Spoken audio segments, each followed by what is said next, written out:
اللہ السمیع العلیم من الشیطان الرجیم بسم اللہ الرحمن الرحیم وَأَنَّ الْمَسَاجِدَ لِلَّهِ فَلَا تَدْعُوا مَعَ اللَّهِ أَحَدًا وقال رسول اللہ صلی اللہ علیہ وسلم احب البلاد الی اللہ مساجدها وَأَبْغَضُ الْبَلَادِ إِلَى اللَّهِ أَسْوَاقُهَا رواہ مسلم فی صحیحہ رب اشرح لی صدری ویسر لی امری واحلل عقدۃ من لسانی یفقہوا قولی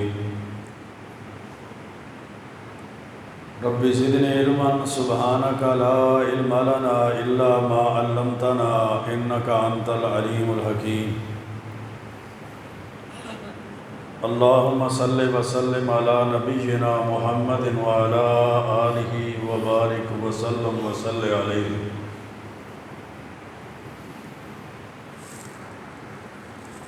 اسلامی معاشرے کے اندر مساجد کی بہت زیادہ اہمیت ہے۔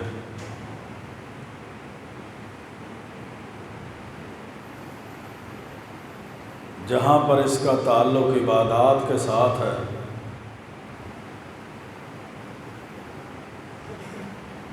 وہیں پہ ایک مسلمان کی زندگی کا مسجد کے ساتھ بڑا گہرا تعلق ہے۔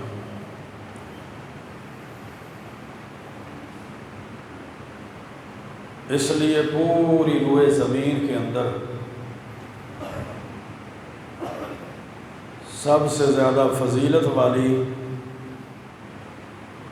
سب سے زیادہ اہمیت والی جگہ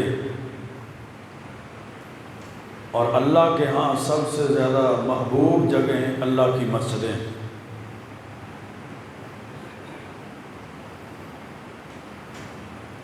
اور مساجد کا مسلمان کی زندگی میں کردار بھی بہت اہم ہے۔ اسلامی معاشرہ، مسلمان کی زندگی اور مساجد کا وجود، یہ دونوں چیزیں لازم و ملزوم ہیں، کیونکہ اللہ رب العزت نے جنات اور انسانوں کی تخلیق اپنی عبادت کے لیے کی ہے۔ وَمَا خَلَقْتُ الْجِنَّ وَالْإِنسَ إِلَّا لِيَعْبُدُونِ، کہ اللہ نے جنوں اور انسانوں کو فقط اپنی عبادت کے لیے پیدا کیا ہے، اور عبادت کے مراکز، عبادت کا مساجد کے ساتھ ایک گہرا تعلق ہے۔ نہ صرف عبادت کا بلکہ مسلمان معاشرے کا ایک کمیونٹی سینٹر بھی مسجد ہے، جہاں پر اسلامی امور سلطنت مساجد میں بیٹھ کر باہمی مشاورت کے ساتھ طے کیے جاتے تھے۔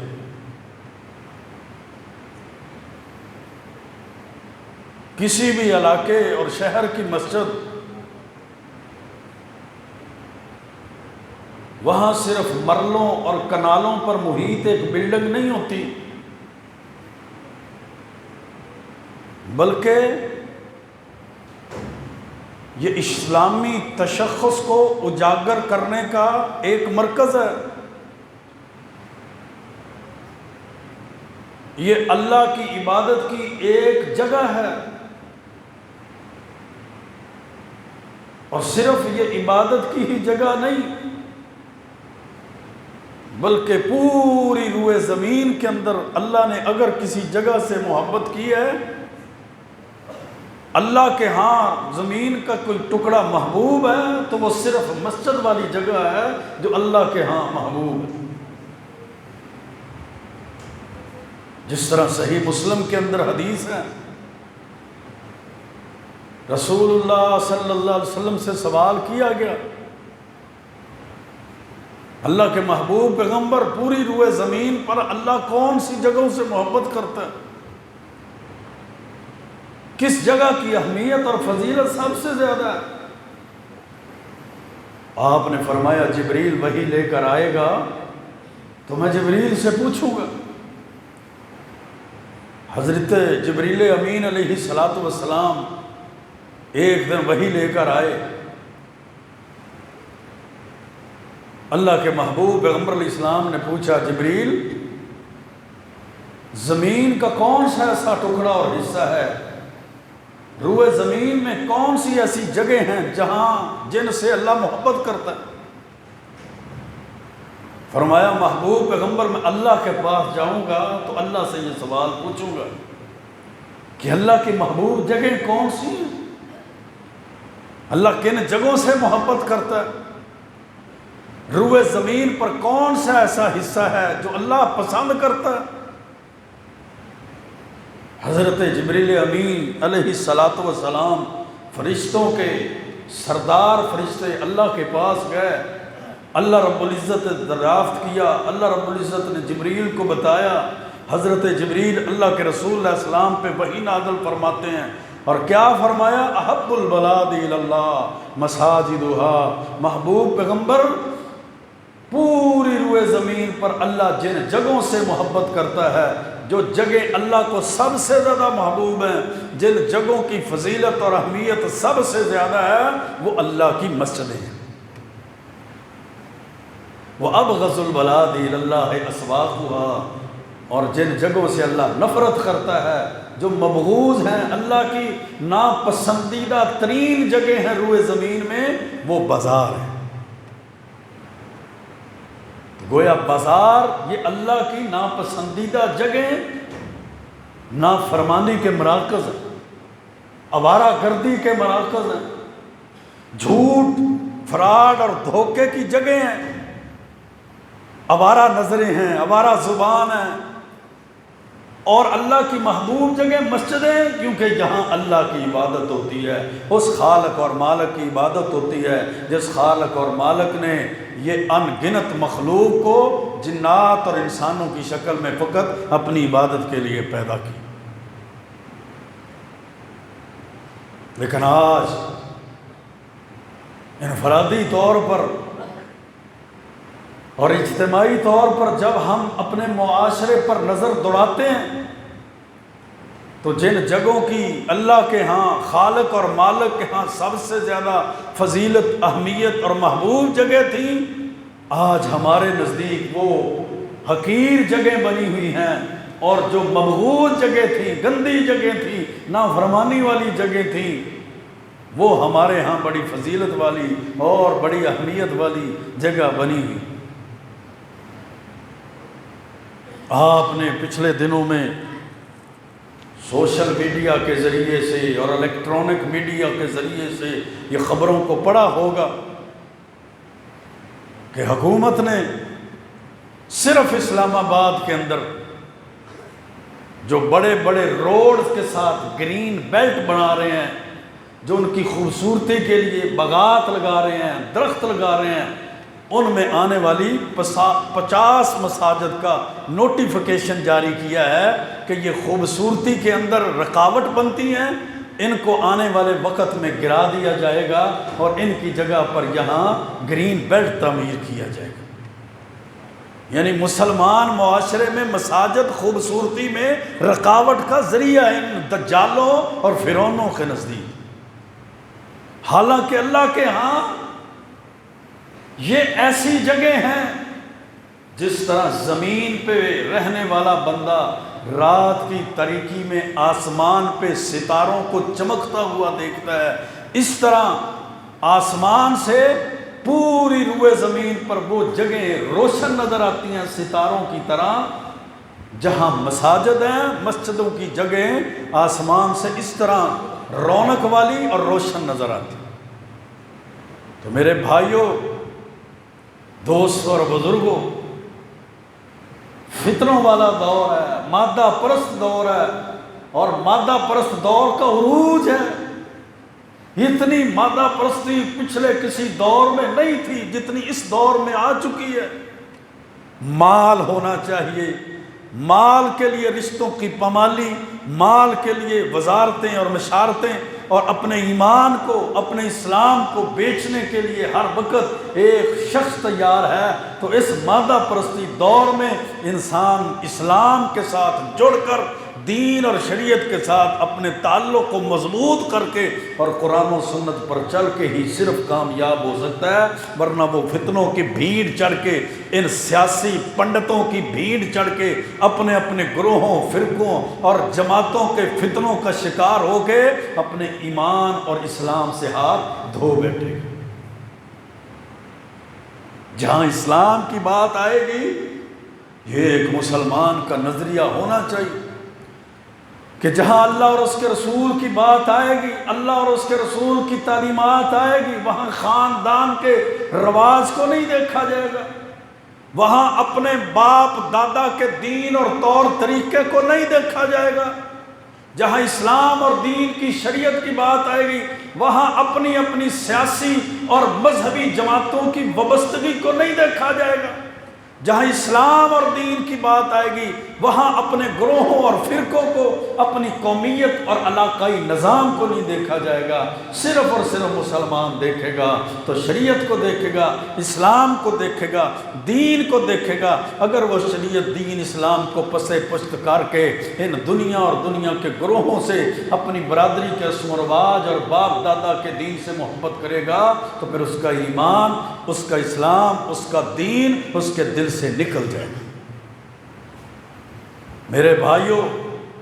صحیح مسلم کے اندر حدیث ہے، اللہ کے پیارے پیغمبر علیہ الصلوۃ والسلام نے ان مقامات کا، ان جگہوں کا مقام، فضیلت، اہمیت اس انداز سے بیان فرمائی۔ وَمَجْتَمَعَ قَوْمٌ فِي بَيْتٍ مِّن بُيُوتِ اللَّهِ، رسول اللہ صلی اللہ علیہ وسلم نے فرمایا کہ اللہ کے گھروں میں سے کسی گھر میں جب کوئی قوم، لوگ جمع ہو جاتے ہیں، کوئی جماعت جمع ہو جاتی ہے، یتلون کتاب اللہ، وہ مسجد میں بیٹھ کر اللہ کی قرآن کی تلاوت کرتے ہیں، وَيَتَدَارَسُونَهُ بَيْنَهُمْ، اور اس کا درس و دروس کرتے ہیں، سیکھتے سکھاتے ہیں، قرآن پڑھتے پڑھاتے ہیں، قرآن کا درس سنتے اور سناتے ہیں، الا نزلت علیہم السکینہ، اللہ کے ہاں اس جماعت کی فضیلت اتنی زیادہ ہے، اللہ آسمان سے ان پر سکینت کو نازل کر دے، اللہ آسمان سے سکینت کو نازل کر دیتا ہے۔ وغشیتہم الرحمہ، اللہ کی رحمت ایسے لوگوں کو ڈھانپ لیتی ہے کہ یہ مسجد میں بیٹھ کر رب کے قرآن کی تلاوت کرتے ہیں، مسجد میں بیٹھ کر دین سیکھ اور سکھا رہے ہیں۔ وغشیتہم الرحمہ وحفتہم الملائکہ، صرف یہیں پہ بس نہیں، اللہ آسمان سے نوری مخلوق اپنے فرشتوں کو نازل کرتا ہے، وہ فرشتے ایسے لوگوں کو اپنے پروں سے ڈھانپ لیتے ہیں۔ فرشتے پروں سے ڈھانپ لیں، اللہ کی رحمت ان پر نازل ہو، اللہ کی سکینت ان پر نازل ہو، اور صرف یہی نہیں، وَذَكَرَهُمُ اللَّهُ فِي مَنِ عِندَهُ، ایسے لوگوں کا اللہ کے ہاں مقام اور مرتبہ اس قدر زیادہ ہے، اللہ تعالیٰ ان لوگوں کا ذکر فرشتوں میں کرتا ہے، اس جماعت میں کرتا ہے جو جماعت اللہ کے پاس موجود ہے۔ بیٹھا یہاں پر ہے، بیٹھا ایک شہر میں ہے، ایک علاقے میں، ایک گاؤں اور دیہات میں، ایک بستی میں ہے، اور اللہ کے گھر میں بیٹھ کے اللہ کے قرآن کی تلاوت کر رہا ہے، درس و دروس کر رہا ہے، سیکھ اور سکھا رہا ہے دین کو، اور تذکرے کہاں ہو رہے ہیں؟ ساتوں آسمانوں سے اوپر اللہ کی مجلس میں، جہاں اللہ کی نوری مخلوق ہے وہاں اس بندے کے تذکرے ہو رہے ہیں۔ کس وجہ سے؟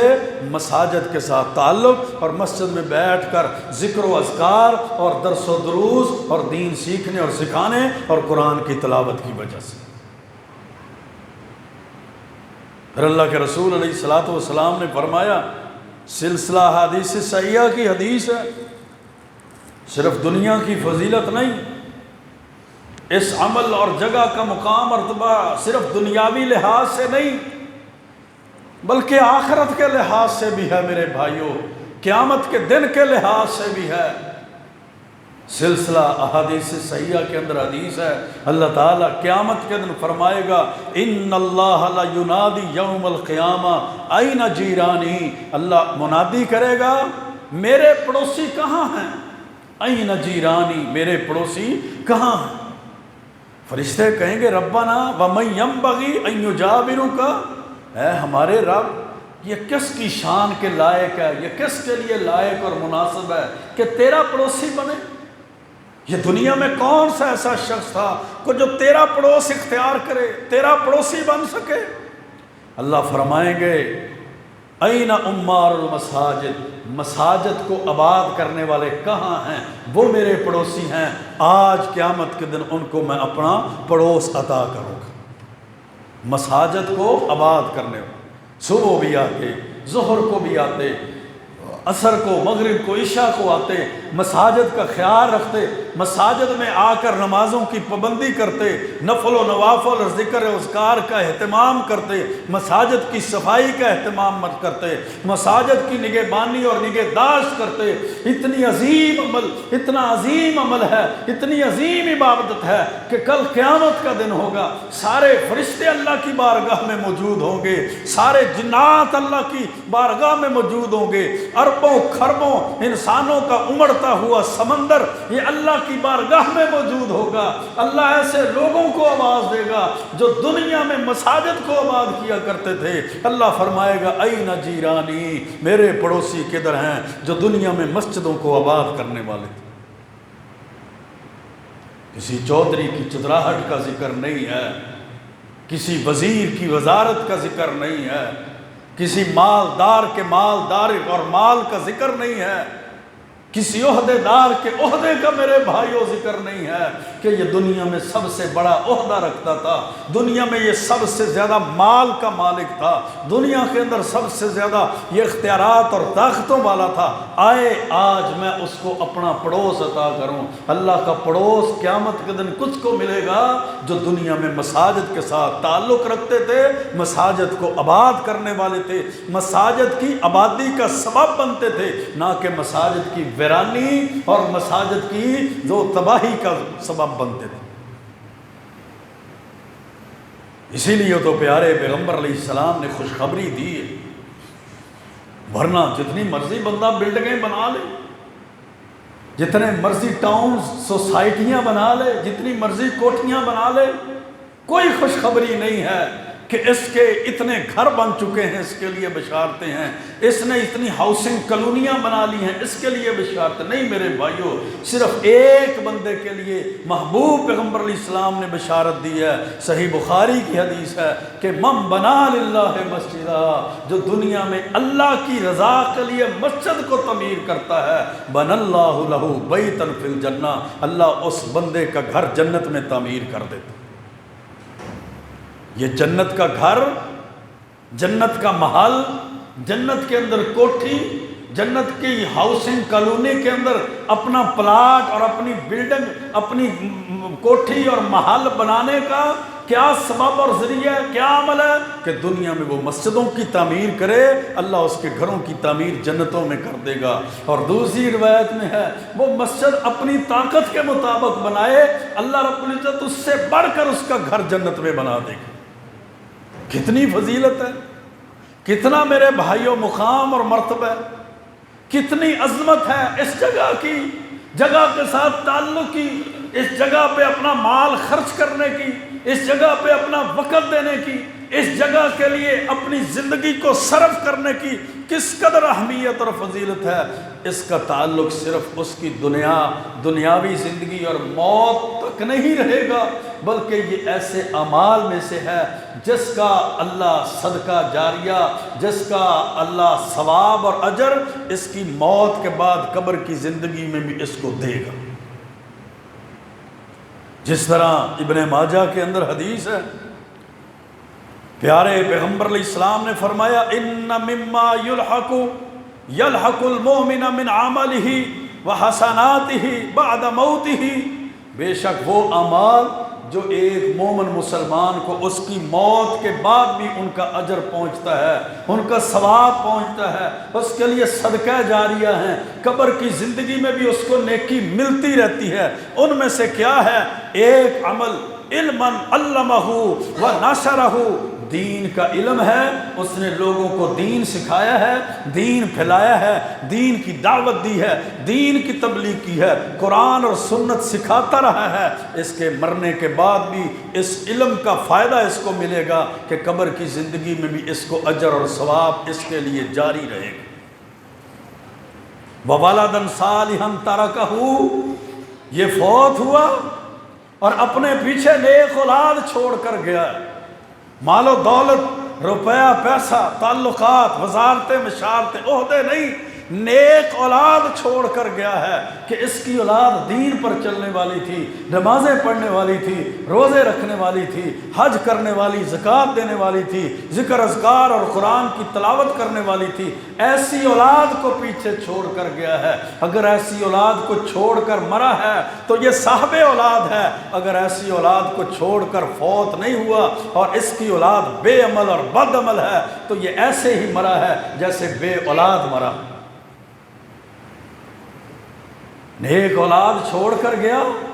وہ نمازیں پڑھتی ہے، وہ روزے رکھتی ہے، وہ صدقہ کرتی ہے، وہ زکوٰۃ دیتی ہے، وہ قرآن کی تلاوت کرتی ہے، وہ جناب دین پر عمل کرتی ہے۔ اللہ اس کو اس کی اولاد کا عمل کا اجر اور ثواب اس کی زندگی کے بعد اس کی قبر کی زندگی میں بھی اس کو پہنچاتا رہتا۔ پھر اللہ کے رسول علیہ السلام نے فرمایا وَمُصْحَفًا وَرَّثَهُ،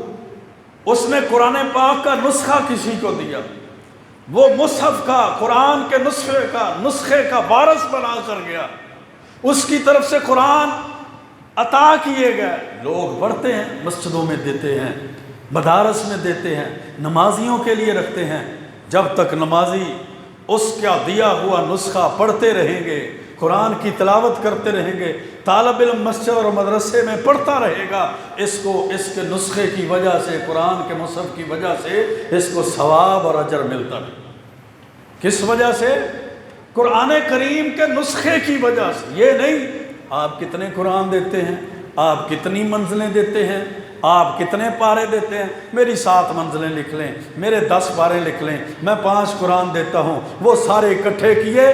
اور رسم اور رواج بن گئی کہ اس کا 30 دن کل کا ختم شریف ہے۔ اب مولانا صاحب نے وہاں بول دیا کہ 12 قرآن، 7 منزلیں، اتنے پارے، اس کی روح کو اصحال ثواب کرتے ہیں۔ یہ تو بدعت ہے، یہ تو پیارے پیغمبر علیہ السلام کی سنت اور حدیث، شریعت اور عمل سے، صحابہ کے عمل سے، آل رسول کے عمل سے، اہل بیت کے عمل سے، یہ تابعین اور تبع تابعین، ائمہ محدثین سے ایسا عمل ثابت نہیں ہے جیسا ہم نے اور ہمارے مولویوں نے بنا دیا کہ بے عمل فوت ہوا، حالت شرک میں فوت ہوا، حالت کفر بدعات اور خرافات کی حالت میں فوت ہوا، اور اس کے ورثاء کو راضی کرنے کے لیے، یتیموں کا مال بٹورنے کے لیے، اس کے ورثاء کا مال کھانے کے لیے، اپنے پیٹ کو بھرنے کے لیے، اپنی جیبوں کو بھرنے کے لیے اب خوشخبری دے دی گئی کہ سبحان اللہ 30 قرآن تمہارے والد کی روح کو اصحال ثواب کر دیے گئے، اتنے پارے اور اتنی منزلیں کر دی گئی۔ نہیں میرے بھائیوں، قرآن یہ پڑھنے کے لیے ہے، قرآن یہ مصحف جب یہ نسخہ دے گا اس کی زندگی میں پڑھا جائے گا، اس کے دیے ہوئے مصحف کو اس کے زندگی کے بعد پڑھا جائے گا، اللہ تعالیٰ اس کی تلاوت کی وجہ سے اس کے دینے والے کو قبر میں اس کا اجر اور ثواب عطا کرے۔ دیگے بنا دو، قرآن خوانی کروا دو، فلاں کو جناب کھانا کھلا دو، اس کو کھانا کھلاؤ، وہ پیٹ بھر کے جائے، اس کو لباس دے دو، اس کو منجی بسترا دے دو، اس کو پاؤں سے لے کر مولانا صاحب کو سر تک ڈھانپ دو، سردیوں اور گرمیوں کے جوڑے دے دو۔ یہ ہمارے جناب ایسے ہے جیسے ہمارے بزرگوں کو ڈھانپ دیا ہے، اس کو برہنہ نہیں رہنے۔ اعمال سے بدعمالی کی طرف راغب کر دیا گیا، دین سے بے دینی کی طرف راغب کر دیا گیا، عقیدہ توحید سے شرک کی طرف دعوت دے دی گئی، سنت اور حدیث سے بدعات اور خرافات کی طرف پھیلا دیا گیا، اور ہم خوش ہیں کہ ہم اس کے نام کا جوڑا بھی دیتے ہیں، اس کے نام کے کھانے بھی کھلاتے ہیں، ہم جناب منزلیں بھی دیتے ہیں، اتنی صورتیں بھی دیتے ہیں، اتنے پارے بھی دیتے ہیں۔ نہیں میرے بھائی، دین پر چلیں گے تو اجر اور ثواب ملے گا، دین سے ہٹ جائیں گے ساری دنیا بھی اللہ کے راستے میں دین سے ہٹ کر یہ ساری دنیا بھی خرچ کر دیں گے، اجر اور ثواب نہیں ملے گا، کیونکہ ثواب اجر اللہ نے کامیابی صرف دین اور شریعت کے اندر رکھی ہے، اور دین اور شریعت کسی مولوی کے درس کا، فتوے کا، باتوں کا نام نہیں ہے، دین اور شریعت اللہ کے قرآن اور محبوب پیغمبر علیہ السلام کی حدیث کا نام۔ او مسجدن بناہو، چوتھے نمبر پر پیارے پیغمبر علیہ السلام نے فرمایا، یا وہ بندہ دنیا میں مسجد تعمیر کر کے گیا، اپنی زندگی میں مسجد بنائی تھی، مسجد کے لیے تعاون کیا تھا، مسجد کے لیے اینٹیں سیمنٹ لے کر دیا تھا، عمارت بنائی تھی، یا اس کے فوت ہونے کے بعد اس کی اولاد اپنے والدین کی طرف سے صدقہ جاریہ سمجھتے ہوئے مسجد تعمیر کر دیتی ہے، یہ ہماری والدہ کے جناب صدقہ جاریہ اجر اور ثواب کے لیے مسجد ہے، یہ والد کے لیے ہے۔ جب تک وہ مسجد روئے زمین پر رہے گی وہاں نمازی نماز پڑھتے رہیں گے، قرآن کی تلاوت ہوتی رہے گی، بچے وہاں آ کر دین پڑھاتے رہیں گے، اس وقت تک ہزاروں سال بھی گزر جائیں، یہ فوت ہو چکا ہے، اس کو اس مسجد کا اجر اور ثواب اس کی قبر کی زندگی میں اس کو ملتا رہے گا۔ او بیتن لابن السبیل بناہو، یا مسافر خانہ بنا دیا، مسافروں کے لیے کنواں لگا دیا، پانی کا انتظام کر دیا، ان کے ٹھہرنے کی جگہ بنا دی، اس وجہ سے بھی اس کو اجر اور ثواب ملے گا۔ او نہرن اجراہو، یا اس نے لوگوں کے لیے نہر جاری کر دی ہے، پانی کا انتظام کر دیا ہے۔ او صدقۃ اخرجہا من مالہ فی صحتہ وحیاتہ، یا اس نے اپنی زندگی میں جو صدقہ کیا تھا، ایسا صدقہ جس کا عمل جاری رہتا ہے، اللہ اس صدقے کا اجر اور ثواب بھی اس کے فوت ہونے کے بعد اس کو دیتا رہتا۔ میرے بھائیو، یہ وہ عمل ہیں، اور ان اعمال میں سے ایک عمل اللہ کا گھر، مساجد کی تعمیر ہے، جس کی فضیلت، جس کی شان، جس کا مقام اتنا زیادہ ہے کہ جب تک وہ مسجد باقی رہتی ہے اس کو اجر اور ثواب ملتا رہتا ہے۔ پھر یہیں پہ بس نہیں، بلکہ قیامت کے دن اللہ رب العزت اس کو جنت میں اس مسجد کی تعمیر کے بدلے میں گھر دے گا۔ اور اللہ کے رسول علیہ الصلوۃ والسلام نے صحیح بخاری کے اندر حدیث ہے، قیامت کا تذکرہ کیا، قیامت کی ہولناکیاں ہیں میرے بھائیوں، قیامت کی تاریکی ہے، قیامت کی گرمی ہے، قیامت کے دن کوئی کسی کا پرسان حال نہیں ہوگا، ماں باپ اولاد کو بھول جائیں گے، اولاد ماں باپ کو بھول جائے گی، لا یسأل حمیم حمیما، کوئی جگری دوست کسی جگری دوست کا خیال نہیں رکھے گا، نفسی نفسی، بس اپنی فکر ہوگی، میں بچا لیا جاؤں، میرے بیوی بچے پھینک دیے جائیں، میری اولاد پھینک دی جائے، میرا خاندان جہنم میں چلا جائے، بس میں بچ جاؤں، میں بچ جاؤں، میں جہنم سے بچ جاؤں۔ اس حال میں جب اتنی سختی کا عالم ہوگا، پیارے پیغمبر علیہ السلام نے فرمایا، سبعۃ یظلھم اللہ فی ظلہ یوم لا ظل الا ظلہ، صحیح بخاری کی حدیث ہے، 7 قسم کے بندے ایسے ہیں جب قیامت کے دن کوئی سایہ نہیں ہوگا اللہ کے سائے کے علاوہ، یا اللہ کے عرش کے سائے کے علاوہ، تو اللہ 7 خوش نصیبوں کو اپنے عرش کا سایہ نصیب فرمائے گا۔ ان میں سے ایک بندہ وہ ہے، رجل قلبہ معلق بالمسجد، جس کا دل مسجد کے ساتھ اٹکا رہتا ہے۔ رجل قلبہ معلق بالمسجد، جس کا دل مسجد کے ساتھ چمٹا رہتا تھا، جڑا رہتا تھا۔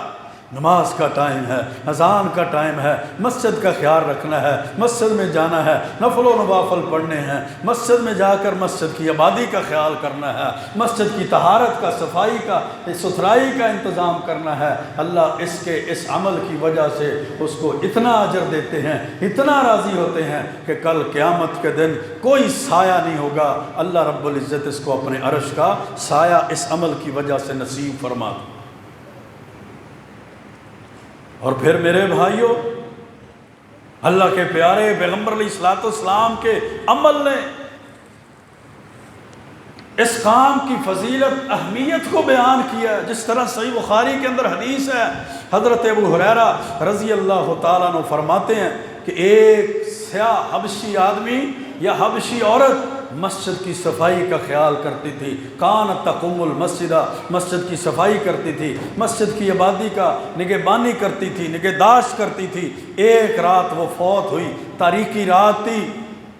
سردی والی رات تھی، صحابہ کرام نے اس کے کفن دفن کا اہتمام کیا، اس کا جنازہ پڑھا، اس کو دفنا دیا۔ کچھ دن گزرے، اللہ کے پیارے پیغمبر علیہ الصلوۃ والسلام نے صحابہ سے پوچھا، میرے صحابہ وہ مسجد کی عورت، وہ مسجد کی صفائی کرنے والی عورت نظر نہیں آتی، کہاں ہے؟ فرمایا اللہ کے رسول قد مات، وہ تو فوت ہو چکی ہے، ہم نے اس کا جنازہ پڑھا، اس کے دفن کفن کا اہتمام کیا، اس کو ہم نے دفنا دیا ہے۔ آپ نے فرمایا فلا کنتم آذنتمونی، تم نے مجھے اس بات کی خبر کیوں نہیں دی کہ وہ عورت فوت ہو گئی ہے؟ دلونی علی قبرہا، بتاؤ میرے ساتھ چلو، مجھے اس کی قبر بتاؤ۔ صحابہ ساتھ گئے، قبرستان میں پہنچے، نشاندہی کی کہ یہ اس عورت کی قبر ہے۔ آپ اس پہ کھڑے ہوئے، صفیں بنائیں، آپ نے دوبارہ قبرستان میں جا کر اس کا جنازہ پڑھا۔ کیا بات بتاتی ہے؟ کون سی عورت تھی وہ؟ عہدوں کی مالک نہیں تھی، مال اور دولت والی نہیں تھی، وزارتیں مشارتیں اس کے پاس نہیں تھی، بڑا بڑا خاندانی نسبتیں نہیں تھیں۔ کیا عمل تھا کہ مسجد کی صفائی کا اہتمام کرتی، اور دو جہانوں کے سردار پیغمبر، فرشتوں کے امام پیغمبر اور نبیوں کے تاجدار پیغمبر نے اس کے جنازے کے بعد بھی اہتمام کیا، اس کا دوبارہ جنازہ پڑھا، قبرستان میں گئے۔ یہ اہمیت، یہ شان، یہ فضیلت اس بندے کی صرف اور صرف ہے جو انبیاء کی وراثت، مساجد کی صفائی کا نگہداشت اور نگہبانی کا خیال کرتا ہے۔ اللہ کے ہاں وہ کس قدر عظیم آدمی ہے، اللہ کے ہاں وہ کس قدر فضیلت والا بندہ۔ آج دنیا کے کسی عہدیدار کا چوکیدار ہو، ہم اس کو دو ہاتھوں سے سلام کرتے ہیں، یہ فلاں کا جناب گھر کا چوکیدار ہے، یہ فلاں کا صاحب کا ڈرائیور ہے، یہ فلاں کا جناب سیکیورٹی گارڈ ہے۔ اور مسجد کے چوکیدار، مسجد کے امام، مسجد کے خطیب، مسجد کے مدرس، مسجد کا جو جناب وہ چوکیدار ہے، جو مسجد کا خادم ہے، اس کی فضیلت، اس کی اہمیت شریعت کے ہاں کس قدر زیادہ ہوگی۔ اور آج کے معاشرے میں ہمارے ذہنوں میں اس کا مقام اور مرتبہ کیسا ہے؟ چھڈو جی، مسجد دا تو جناب خادم ہے، ملنگ بندہ ہے، کو کی پتا مسجد دا خادم ملنگ ہے، وہ فرعونوں کا خادم، وہ دجالوں کا خادم، ان کا ڈرائیور، اس کے ساتھ سلوٹ ہے جناب صاحب کا ڈرائیور ہے، یہ فلاں سرکاری افسر کا ڈرائیور ہے، وہ سرکاری افسر کے ڈرائیور کے جوتے اٹھانے تک جائیں۔ یہ حبشی عورت ہے، حبشی عورت ہے، مدینے میں رہتی ہے، مسجد نبوی کی صفائی کا اہتمام کرتی ہے۔ اور اللہ کے رسول علیہ السلام نے کیا فرمایا؟ افلا کنتم آذنتمونی، تم نے مجھے خبر کیوں نہیں دی کہ وہ فوت ہو چکی ہے؟ اس کے جنازے میں شامل ہوتا، اس کے کفن دفن اور اس کی تدفین میں میں شامل ہو جاتا۔ دلونی علی قبرہا، اٹھو مجھے بتاؤ اس کی قبر کہاں ہے۔ بتایا گیا، آپ نے دوبارہ گئے، قبرستان میں پہنچے، صفوں کا اہتمام کیا، دوبارہ آپ نے قبرستان میں اس عورت کا جنازہ پڑھا۔ میرے بھائیوں، یہ فضیلت، یہ اہمیت، یہ شان صرف دنیا تک محدود نہیں، یہ شان، مقام اور مرتبہ آخرت تک بھی محدود ہے، جنت تک بھی جاتا ہے، قیامت تک بھی جاتا ہے۔ اور یہ عمل انسان کا اس کی قبر بھی زندگی میں اس کو فائدہ دے۔ یہ تو ایک انسان کا، عام مسلمان کا عمل۔ اللہ نے حکمرانوں کی ذمہ داری بھی بنائی ہے۔ آج ہر حکومت، جو بھی حکومت آتی ہے، وہ اپنی فرعونیت، اپنی دجالیت دکھانا شروع کر دیتی ہے، اور کیا کہتے ہیں؟ ہم جناب اقلیت کو حقوق دیں گے، اقلیت کی حقوق کی خاطر مندروں کی تعمیر کرتے ہیں، وہ جناب اقلیت کی حقوق کی خاطر ان کے صومعات کی تعمیر کرتے ہیں، 400 ٹیمپل اور مندر بنانے کا اعلان کرتے ہیں کہ سرکاری فنڈ سے ان کے جناب مندر تعمیر کیے جائیں گے، ان کے معبد خانے اور ان کے گرجے تعمیر کیے جائیں گے۔ اور جو مساجد آج سے 70 سال پہلے بنی ہوئی ہیں، آباد ہیں، وہ اسلام آباد دارالحکومت کی خوبصورتی میں رکاوٹ کے نام پر قانون پاس کیے جاتے ہیں اور اعلان کیے جاتے ہیں جناب ان مسجدوں کو شہید کیا جائے گا، ان کو دوسری جگہ منتقل کیا جائے گا، اور ان کی جگہ گرین بیلٹ بنے گی جو اسلام آباد دارالحکومت کی خوبصورتی میں رکاوٹ نہیں بنے گی۔ 78 سال جس ملک کے لیے قربانیاں دی گئی، اور مدینہ طیبہ کے بعد واحد اسلامی ریاست جو لا الہ الا اللہ کی بنیاد پر قائم ہوئی ہے، جس کا کوئی دنیاوی مقصد نہیں تھا، جس میں کوئی جمہوریت کا آئین اور قانون اور لارڈ میکالے کا نظام اور جناب انگریزوں کے نظام کا نفاذ نہیں تھا، جس کے نفاذ کے لیے لاکھوں مسلمان کٹے ہیں، لاکھوں بچے یتیم ہوئے ہیں، لاکھوں عورتوں کی عزتوں کو پامال کیا گیا ہے، ٹرینوں کی ٹرینیں لاشوں سے بھر کر وہ لاہور کے اندر بھیجی گئی ہیں، وہ 78 سال بعد بھی ہمیں اس کے مقصد کا پتہ نہیں چلا، اور اس ملک کے اندر آج بھی اللہ کے گھر محفوظ نہیں ہے، باقی ہر چیز محفوظ ہے۔ حالانکہ شریعت نے حکمرانوں کی ذمہ داری جو لگائی ہے ان میں 4 بنیادی چیزیں ہیں۔ الذین ان مکناہم فی الارض اقاموا الصلاۃ، سورۃ حج ہے کہ وہ لوگ جن کو ہم زمین میں حکمرانی دیں سب سے پہلے وہ کیا کریں؟ اقاموا الصلاۃ، نماز کا نظام قائم کریں۔ اقامت صلاۃ، نماز کا نظام، یہ حکمران کی ذمہ داری ہے، خود بھی نمازی پڑھیں، اپنی رعایا کو بھی نمازی بنائیں، نظام صلاۃ قائم کریں، لوگوں کا نماز صلاۃ کے ساتھ جو تعلق ہے اس کو پیدا کریں، اور جب اقامت صلاۃ، نماز کا نظام قائم کیا جائے گا تو آٹومیٹکلی اسلامی معاشرے میں مساجد کا نظام اور مساجد کی بنیاد رکھی جائے گی۔ اقاموا الصلاۃ وآتوا الزکاۃ، مسلمان حکمران کی دوسری ذمہ داری کیا ہے؟ وَأَقَامُوا الصَّلَاةَ وَآتَوُا الزَّكَاةَ، زکوٰۃ کے نظام کو قائم کریں، وَأَمَرُوا بِالْمَعْرُوفِ، اور لوگوں کو نیکی کا، شریعت کا، قرآن و سنت کا، عقیدہ توحید کا حکم دیں، وَنَهَوْا عَنِ الْمُنْكَرِ، لوگوں کو گناہوں سے روکیں، لوگوں کو نافرمانیوں سے روکیں۔ یہ 4 بنیادی باتیں مسلمانوں حکمران کے ذمے شریعت نے لگائی ہیں، لیکن یہاں شریعت کے نفاذ کی بجائے، شریعت کو نافذ کرنے کی بجائے یہاں جناب امریکہ کو، یہاں ان یورپی یونین کو، یہاں ان یہود و نصارہ کو راضی کرنے کی کوششیں ہوتی ہیں، اور اسلام کو دبایا جاتا ہے، اسلام کے نفاذ کو، اسلام کی تعلیمات کو پس پشت ڈالا جاتا ہے کہ ہماری کرسیاں، ہماری صدارت، ہماری وزارت، ہماری حکمرانی برقرار۔ یہ صرف ایک ایسا طبقہ نہیں ہے، ساری پارٹیاں ہی اس میں ننگی ہیں، ساری جماعتیں ہی اس میں گدی ہیں، سارے ہی دجال ہیں، سارے ہی فرعون ہیں، فرق صرف اتنا ہے، کوئی بڑا ہے کوئی چھوٹا ہے، اسلام کے لیے کوئی بھی مخلص نہیں۔ اللہ کے رسول صلی اللہ علیہ وسلم نے صحابہ کرام کو فرمایا، میرے صحابہ،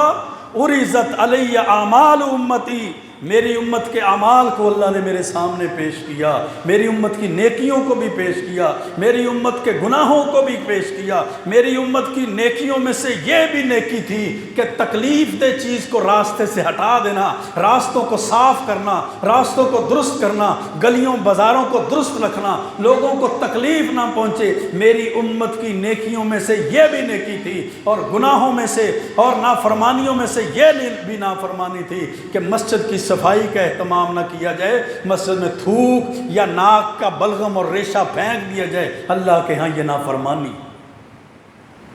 اور میری امت کی اس نیکی کو بھی میرے اوپر پیش کیا گیا، کوئی مسجد سے تنکا اٹھا کر باہر پھینک دیتا ہے، اس کے نامہ اعمال میں یہ بھی نیکی لکھی جاتی ہے، میری امت کی اس نیکی کو بھی میرے سامنے پیش کیا۔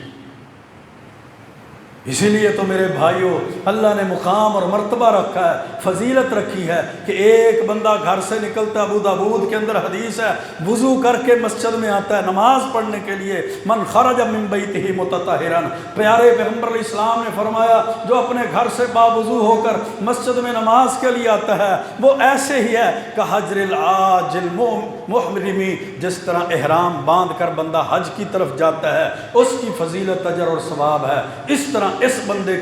کی فضیلت اجر اور ثواب ہے جو گھر سے وضو کر کے فرض نماز پڑھنے کے لیے مسجد کی طرف چلتا۔ پھر صحیح بخاری کی حدیث ہے، من غدا الی المسجد، پیارے پیغمبر علیہ السلام نے فرمایا جو صبح کے وقت یا شام کے وقت اللہ کے گھر کی طرف آتا ہے، اعد اللہ لہ نزلہ من الجنہ، یہ مسجد کی طرف آ رہا ہے، اللہ رب العزت اس بندے کے لیے مہمانی جنتوں میں تیار کر رہے ہیں۔ یہ مسجد کی شان ہے، یہ صرف مسجد کی فضیلت ہے۔ ابو داود کے اندر حدیث ہے، پیارے پیغمبر علیہ السلام نے فرمایا بشر المشائین فی الظلم الی المساجد بالنور التام یوم القیامہ، جو رات کی تاریکی میں مسجدوں کی طرف آتے ہیں کل قیامت کے دن ان کو مکمل نور کی اے محبوب پیغمبر بشارت سنا دیجیے کہ آج وہ تاریکی میں اندھیرے میں مغرب عشاء فجر کے لیے آتے ہیں، قیامت کے دن اللہ ان کو قیامت کی تاریکی میں مکمل نور عطا کر دے گا۔ اس مقام، اس عمل کی فضیلت یہ۔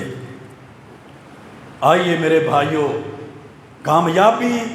انفرادی بھی اور اجتماعی بھی، اسلامی معاشرے کی بھی اور اسلام کے اندر اور معاشرے کے اندر رہتے ہوئے ایک مسلمان کی بھی کامیابی یہ ہے کہ وہ دین کے ساتھ جڑا رہے، اسلام کے ساتھ جڑا رہے، شریعت کے ساتھ جڑا رہے، اس کا ہر قول اور فعل، اس کا ہر عمل اور عقیدہ قرآن و سنت کے مطابق ہو، قرآن و حدیث کے مطابق ہو۔ یقیناً یہ راستہ نہ صرف اس کی کامیابی والا راستہ ہے بلکہ اس کے خاندان، اس کی نسلوں کی کامیابی والا راستہ ہے۔ جو خاندان اور نسلیں اس راستے پر چل پڑی اللہ نے دنیا آخرت میں کامیاب کر دیا، اور جن خاندانوں نے، نسلوں نے اس راستے کو چھوڑ دیا دنیا آخرت میں ناکام ہو گئے۔ اللہ سے دعا ہے اللہ جب تک زندہ رکھے ایمان کی بہترین حالت پہ، قرآن و سنت پہ، شریعت پہ زندہ رکھے، موت دے تو ایمان کی بہترین حالت پہ موت دے۔ وَأَقُولُ قَوْلِي هَذَا أَسْتَغْفِرُ اللَّهَ لِي وَلَكُمْ وَلِسَائِرِ الْمُسْلِمِينَ۔